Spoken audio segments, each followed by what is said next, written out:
Olha, com cara de vitória. Não tenho a menor dúvida que estaremos no segundo turno, vamos vencer as eleições. Esse Cabo Branco vai ser pequeno para esse dia tão histórico, mas eu tenho, acima de tudo, fé em Deus. E vamos botar fé, que a Paraíba tem que melhorar. Sua projeção aí para a disputa proporcional? Nós vamos eleger, no mínimo, 2 federais e 5 estaduais. Como é que ficou a chapa para o Senado, a composição com o Novo? Está sendo construída. Acho que até o final da noite nós teremos definido.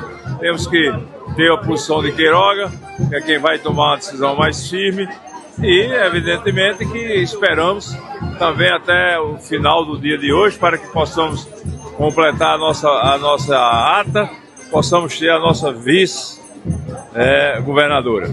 Perspectiva de união das oposições no segundo turno? Eu não tenho dúvida, vai acontecer. O governo está derrotado.